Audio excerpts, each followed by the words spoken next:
Hello and welcome to the Villa Park podcast. It's me, Rich, and I'm back with Kev after a very successful, a rare but successful FA Cup excursion. We finally made it into the fourth round draw. So the FA Cup is actually interesting for another couple of weeks at least. Yeah, reflecting on Middlesbrough nil, Aston Villa 1, and yeah, we were both lucky enough to be at the game. Kev, how are you feeling? The afternoon after the night before. Obviously, a long trek for you. Not necessarily as long for me, but a long trek for you, mate. Yeah, it was a bit of a trip for me, mate. Absolutely. Yeah. Yeah, it was. Look, I think the opportunity to go, obviously, to get to go to another away ground is always exciting for me, and particularly my lad. So when I got the chance to go, obviously, cheers to you and a few of your contacts as well. I thought, wow, it's going to be a bit of a trip, and with our record in the FA Cup, it might be a bit of a wasted trip. I was thinking, the last time Villa won an FA Cup game, we were still in the European Union. Yeah, yeah, 2016, at the start of 2016, whatever else has happened since 2016. Some people have had kids that are pushing 8 years old. I haven't seen us win an FA Cup game, and they probably heard from probably more like your granddads. We've got a rich record in the FA Cup, so I'm glad that we finally got a win in the competition, mate. To be honest, and yeah, hard fought as it was, yeah, we got there in the end. exactly, mate. Exactly. Well, we're going to get into it. Go through, kind of the game as a whole. Our kind of thoughts on maybe one or two performances, and I guess also a few comments from Emery that were quite considered after the game and quite interesting to talk about in terms of how we break these low block teams and stuff, what we can do.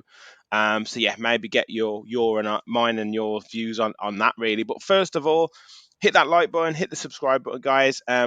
We are motoring on towards 3,200 subscribers. We want to hit 4K, so we're continuing to grow. And it was great to see some people who watched the channel, watched the shows yesterday at the match. It was fantastic to see. So yeah, just keep supporting us because we love just talking Villa. So thank you all for saying hello and everything like that. It was brilliant. So Kev, let's get into it because I think first half we kind of knew what to expect from Middlesbrough. We knew what they were going to do. We kind of knew that we would probably dominate possession. Were you, I guess, before kind of really talking on how we played that first half, any surprises with the starting lineup for you? Obviously, we'll see Duran up front. We saw Kamara coming back. Any real shocks for you? No real shocks. Obviously, there was a bit of noise around Duran, wasn't there, in terms of either like how happy he is and has he been happy coming off, and there's been other noise saying that's all total conjecture and apparently he's fine. Other people saying no, he's got an issue and he's got beef and he wants to play more. And is that because he backs himself and therefore that's probably quite a good thing? But there's a way of doing it. So all that kind of stuff said, that was all put to bed when he obviously started the game. This whole he's off to AC Milan imminently. Other than that, not really. No, I mean, I think I could argue I was maybe surprised to see McGinn start, and I thought he looked a bit leggy, McGinn, actually. And maybe Martinez, you might have thought Marshall might have come in. But other than that, no. Cons are probably the other one I thought maybe would have had a rest. But everyone else, really. Ramsey needs minutes. Then Donker, clearly you'd expect to play with Longley. Cash was obviously coming back. We've got no Dean, so obviously Moreno needed to play. Kamara coming back in. I guess you potentially could have argued maybe you might have started Diaby over Bailey because Bailey's played a lot more lately, but no massive shocks. I thought maybe you might have seen a Chambers or a Timmy Rogbinum, but I thought if there ever going to be a game they would play, Yeah. championship opposition, mid-table championship might have been one of them, but no, clearly Emery took it a bit more seriously. He did, and again, he kind of indicated that, and the players, I know they will say this, but they were aware of the record of that we haven't won. They kind of clearly wanted to win, and I know Unai had said that last season against Stevenage was one of his most embarrassing time as Villa manager so far. So clearly he wanted to get the result. But yeah, first half, I guess, yeah, it was how we expected, but Middlesbrough were kind of sitting in. We were controlling possession. We didn't really have too many chances. I mean, Duran had one or two efforts that the keeper had to save, but yeah, really not really anything to really write home about that first half. Nah, not really. Not massive amounts. No, I thought that Duran's shots were pot shots. Really, this caught the second one pretty well, but you're going to need a mistake from the keeper really to score from that kind of shot, unless it's an absolute, obviously, worldie. And yeah, we kind of like, I think like a lot of teams have done against us lately, we've struggled a little bit against those teams that do dig in. Credit to Borough, I thought they battled really well. I thought they were clearly up for it to be, probably the second biggest game of their season. If they don't get themselves up the league, they've obviously got themselves a tie against Chelsea, haven't they, in the other cup? Yeah. So, they've obviously done pretty well in the cup competitions. And that's clearly, a route to Wembley for them if they can somehow get a result. And also, look, let's be clear, Chelsea's form, I don't think it's possible. But, Carrick's obviously got a great track record in football. He's won pretty much everything, hasn't he, with Man United and multiple England caps. And he's obviously been a good young manager. They've not hit the heights of last season this season. So I guess when a team comes to town, you want to prove your mettle against. Well, second in the Premier League is almost as good as you're going to get, which he did say, obviously, in his comments. They're obviously a good side. So I didn't expect anything less, really, from Middlesbrough. No. I did probably expect we might have been able to break them down a bit easier. And I do think us getting back to those scoring early goals is probably going to help us a little bit in these away games. Yeah, definitely. And you kind of, it was almost like you wanted us to start off with a little bit more intent. Like we knew that Borough were going to sit in. They had pace out wide, which obviously they were going to utilise, and they did a couple of occasions. A couple of dangerous balls across the box. One shot that Martinez saved, but yeah, you want us to be like really starting on that front foot. Ramsey, Bailey, Duran, particularly in that first half. I kind of expected a little bit more movement from the three of them. Like I didn't see a huge amount of Duran peeling off or dropping into deep, and then Bailey trying to run in behind, or Ramsey trying to get it to the byline. I didn't really see enough of that. As I say, to kind of open them up or to kind of expand the game a little bit. Yeah, I think it is one of the things that I think which we all as Villa fans want to see a bit more is just taking someone on, breaking the lines. I mean, whatever level of football you're at, if your first touch when you receive it is away from the player that's that's up against you, you're going to get half a yard on them, and then it's a case of can you then piece it together and put a few passes together. I didn't see that enough. I think you and I were chatting after the game when we walked back into Middlesbrough. That sounds like the start of a lovely romance novel, doesn't it? Yeah, with 25,000 other other clear. people that we might add. Yeah, Kevin Rich took a lovely gentle walk into Middlesbrough, but that it's all a bit too static. And I think you made the point that if you're up against anybody, it doesn't matter what level of football you're at, and you're both standing still, that it's hard to get past them. You need to have incredible pace to do that. So I just want a bit more bravery sometimes on the ball, and maybe it does show why we're touted being for another attacker, because maybe we need someone else to unlock the defence. The best player in our team to do that in the last couple of years have been Philippe Coutinho, and obviously he's not with us anymore, and Emiliano Buendia, and he's obviously a long-term injury. But the ones that probably could unpick a pass, Ramsey's not really his game. McGinn can play some good balls, of course. Louise, obviously, is the one we've got right now who, he's obviously got real quality on the ball. But in terms of that middle of the park, playing like a number 10 role, maybe we've not really seen it from a Diaby, from a Zaniolo in terms of piecing it together and creating stuff. So you're either getting your fast-pacey players taking people on more. We want a bit more from Diaby when he plays generally. Ramsey, I think, grew into the game a bit and did go on a couple of runs. And I think he's shown signs that he's getting back to his on the edge of the England squad kind of form. I thought Bailey wasn't particularly great last night, but I'm going to give him that one because he's been pretty good this season. So if you're not showing the best of your attacking players and then that other team are digging in, you are going to struggle. I actually think, weirdly, the goal we scored, which we'll come on to, but I think we need to have a few more shots. Yeah. Well, this is a couple of things that I'm going to talk about towards the end around that that kind of trying to get around the low block or beat the low block, as people like to call it, basically defending teams that defend deeper. But second half obviously comes around, and we did come out a little bit brighter second half. McGinn had a really good effort, which was a phenomenal save from the goalkeeper. I've seen it a few times. That was a really nice setup, short corner from Bailey into Ramsey, who played nice little layoff to McGinn on the edge of the area, and he did strike it really well. That was a cracking save from the keeper. That. Yeah. I thought their keeper did really well. I thought that was quite impressive. Some of their players. You and I were chatting obviously about the guy they had up top who seemed to cause a bit of a handful a few times for Longley, didn't he? Coburn, young lad up front. Yeah. He And looked then like Rogers was just behind him. Yeah, they had some good pace, obviously out wide, and they got in behind a couple of times. Just not the best quality in the box. They brought on obviously a real experienced player in Johnny Howson as well, second half, who made a few nice passes. So yeah, I thought they did pretty well. But the pick out for them probably was the keeper. I thought he played really, really well. He's come from the A-League, He's come from the Australian A-League, yeah. Well, maybe he's seen what how well Angie's doing in the Premier League and thought it's time for the Australians to shine again. Yeah. It's been a few years since obviously Mark Schwarzer and Harry Kewell and Mark Viduka, isn't it really? So Lucas Neal, maybe get himself in the shop window, and he'll do himself no harm at all with a performance like that last night. Look, we didn't create loads of opportunities, but when we did, I think he was really good, and that was a good save. That was when we started to get on top of it a bit more, create a bit more, a bit more pressure, create a few more chances, and I thought that was in all the way because we were obviously right next to it. We were sat with the away fans, but super save.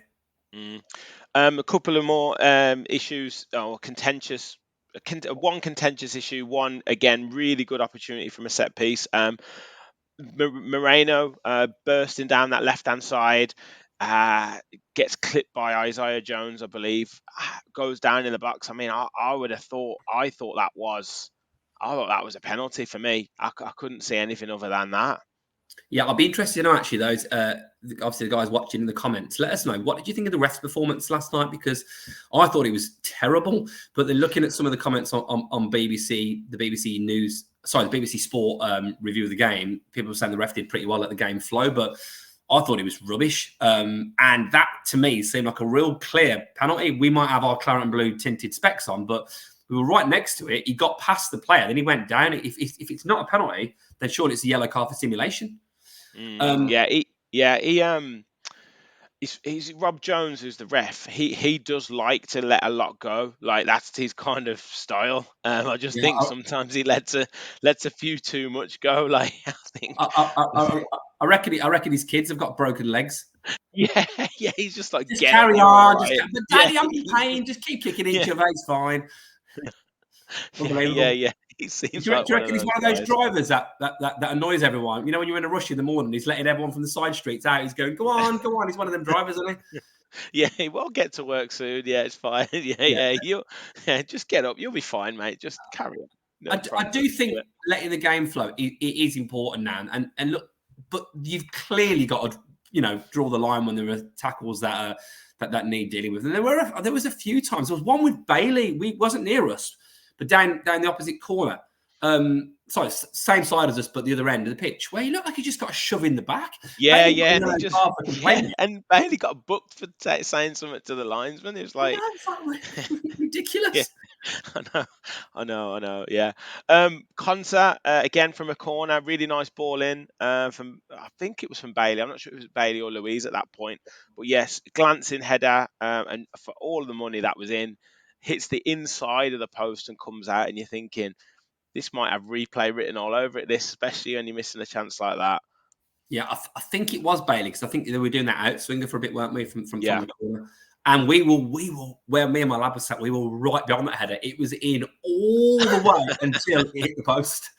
So I was like, yeah! Oh, no, it didn't go in. But you know what? But I am calm in this situation. You know what I'm like in our Villa Park Pod chat group as well, but I get a bit of grief for being like, accepting mediocrity, but absolutely not. My expectations are high, but I'm calm in these situations because as much as we didn't play unbelievable, I do believe, like in the Burnley game, like in the Sheffield United game where, okay, fine, we didn't win, we should have won, but we got back into it. Palace game, we're 1-0 down deep into the game, we win 3-1. Spurs, we were 1 down, we came back into that. There's a few times this season, Zrinski Mostar being a big one at home, where we've looked like, we're going to score, and we turn it around. And I think you've got to have faith now. I had faith, the more chances we were getting, that at some point, something would go in. But the later it got, the more I was thinking, the last thing we want is a replay, the last thing we need. But Luckily, that didn't come to that, Richard. Exactly. Well, before we do get to that key moment, and to help with that kind of belief, to help with that, pressure on Middlesbrough, because you could feel it creaking a little bit, which is obvious that's going to happen. A quadruple substitution of of Musa Diaby, Nicolo Zaniolo, Ollie Watkins, and who was the final one? Douglas Luiz. Douglas Luiz. Yeah, bloody hell, how do I forget him? I mean, what a quartet! What a quartet to bring on, like to give you that little bit of impetus to keep pushing on. I mean, that does show the quality that we've got in the squad, doesn't it? Mate, you're Michael Carrick, and Villa are bringing on a French international attacker, an English international attacker, a Brazilian international midfielder, and an Italian international attacker as well. That is serious for serious football nations coming on. You're thinking they're taking this serious, and yeah, I mean Zaniolo, by the way, nearly when he came on, nearly scored an absolute world, didn't he? Yeah, that was brilliant. That was something that we were crying out for. Move the ball quickly, take the ball in your stride, and he really did that. Like, he got great ball, a crossfield ball, took it in his stride, and then he's going at momentum. And you look at him running, he reminds you of that kind of Grealish when he was in full flight. You just can't, like, there's just no point in trying to tackle him, and yeah, cuts Yeah, inside, and yeah, brilliant effort with the left foot. Like, that would have been phenomenal, that goal. But yeah, really good positive play from Zaniolo there. yeah, yeah. But yeah, we obviously, as I said before, Middlesbrough were creaking. You could see it happening, and I mean, after the quality of those chances, like I say, Conte hit the inside of the post, McGinn pulling out a world class save, Zaniolo wonderful shot. I think Diaby missed an absolute Oh, easy chance that ball comes across. We score from an again a set piece routine. It goes slightly off key. Ball. I think it was maybe Louise that plays the pass that's slightly out. Then I don't know if it's Ramsey again that plays another pass that's slightly over hit to Cash, and then Cash hits a shot that's slightly behind him, and it takes a deflection off Latte's backside, and yeah, just nestles in the bottom corner, and you definitely take it, but after the quality of the chances or saves that we've had, it's ironic that a goal is scored in that manner. well, I'm a big believer in this, Richard. If you don't buy a ticket, you ain't going to win the raffle. And it goes without saying, right, that if you want to score a goal, you can't have a shot.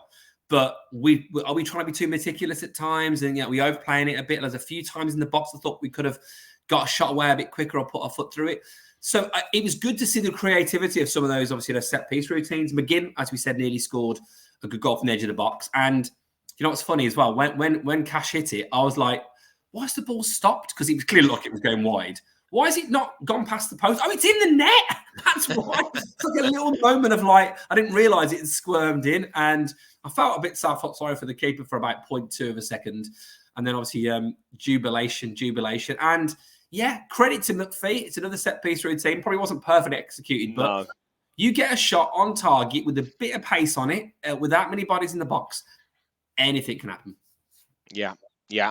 Well, look, we're in the hat for the next round. That's what's important, and it's been really good to watch matches today in the FA Cup, knowing that we are actually in the hat. That we're not just. I'm not just watching matches for the sake of watching matches. It's good to know that we could face one of these teams in the next round, because we're in the hat for Monday night's draw. So yeah, absolutely amazing, and we've not had that feeling for, like you said, Kev, eight years. So it's brilliant stuff. Now, yes, we got the result, 87th minute winner. However it comes, you want that, and in cup games, it doesn't matter when it comes. It doesn't matter what scoreline you win by.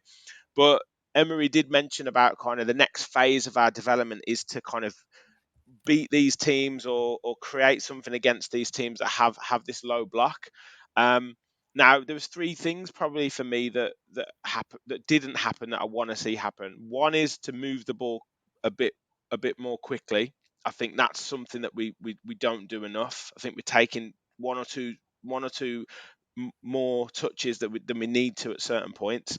The second point, as you said, was the shooting from further out. Maybe taking a few more shots that can get blocks, deflections, can come off the keeper. People can follow in. And then the third one is, I feel like sometimes with playing like Bailey on the right hand side, cutting in on his left, Ramsey on that left hand side, maybe doesn't like to take it too far outside, and even Moreno didn't really get to the byline. Maybe it's a case of like every now and again swapping the winger over, so putting like Bailey out on the left wing where it's his more natural, so he can go outside of that defender rather than coming inside where it's more congested, and then Ramsey going out on that right hand side to maybe overlap on maybe utilize that side a little bit more and get overlapped by Cash, or take the player on down the outside, because as we know, teams who play like a deeper lying formation want you to keep the play in the middle. They don't want you to beat them down the outside. So I would just wonder if maybe changing it around, maybe like I say, maybe swapping wings or pulling teams out a little bit wider might help us a little bit, rather than always coming inside to where the traffic is. Yeah, I just think you need a bit more variation at times. You've got to try something different. And like, if you look at what we've done with some of the set piece stuff, right? We've created some goals out of situations where normally, I don't know, you might have a traditional route to goal, whether that's, are you a crossing in the box type of team and you've got a big number 9 heads them in? Are you an intricate passing team? Are you someone that is like, sometimes like lower ranked teams can be brilliant at set pieces? I think we've got a bit of variety generally in our play in recent times, but it does feel like in the last, maybe it's fatigue, maybe it's teams are playing differently against us the better that we're doing. We're struggling to break those teams down, and I think all the points you make are absolutely valid. Clearly, having more shots, whatever that means, whatever that means, is going to be good. Obviously, taking people on, and I think that fast, that passing to someone, taking the touch away from them, you've already broken the lines you're through. But yes, mix it up a little bit, move positions a bit more. We seem to be quite fluid, actually, around the pitch, in other parts of the pitch sometimes. You do see players seemingly playing in sort of odd positions, but, say odd, different positions. Uno knows what he's doing. But I do think giving them something different to think about by switching those wingers would be a good idea. But the other point is this. I mean, look at Man City beat Huddersfield today, 5-0 in the Cup. I'm sure Huddersfield didn't play a really expansive brand of attacking football and try to dig in. We've got to be good enough now to start to dispatch these teams a bit more easily. I do appreciate that I'm being a bit hypocritical, because I made this point. It's difficult for everyone, and it is. Man City were 2-0 at home, drew 2-0 with Palace. Liverpool hasn't made the point previously, just beat Palace because they got man sent off. You've obviously seen Arsenal lose a couple of games, in a row. All the big teams can struggle. And we are certainly not exempt from that. But I would like to see sometimes us dispatch some of these teams a bit more easier, like we did earlier on in the season. You go to Borough, you put a statement down because you give it evident you've got early doors. You get a goal, they've got to attack us. You get a second goal before half-time. And it turns into a plucky Borough kept Villa to 3 rather than a last 3-minute winner, which is, it's a good habit to get into to win games, but it's also, it gets the heart rate going for the wrong reasons, doesn't it? Yeah, definitely. Any performances that stood out to you in a positive sense yesterday? I thought the Borough keeper was good. No, yeah. Nothing really. I thought Cash did pretty well. I thought Cash was pretty good. I thought that Ramsey got into game more, started to run with it a bit more. But there wasn't really anybody I thought was particularly like, wow, I thought you've been brilliant. Moreno got into some good positions as well, but maybe the final ball wasn't there. Yeah, I wanted to see him like go a little bit more down the outside. But I do appreciate that, they had pace in that wide area as well. So if he was gonna go into that area and we lost it, he's going to be caught out, going the other way. So I do appreciate that. But yeah, I thought it was nice to see Kamara back in the side. Kamara did well. Kamara did, yeah, absolutely. I think he almost does his work, doesn't he, in the background sometimes. Yeah. It was interesting with Cash as well, because Cash is probably the most vilified player now, isn't he, in the team? It gets a lot of grief. And his name has been sung more than anybody else's name throughout the game, even before the goal. I think it's the catchy tune more than anything. But yeah. No, but fair enough. With Matty Cash, he's 100% man, isn't he? He will always give 100% for the team, and that's what fans appreciate.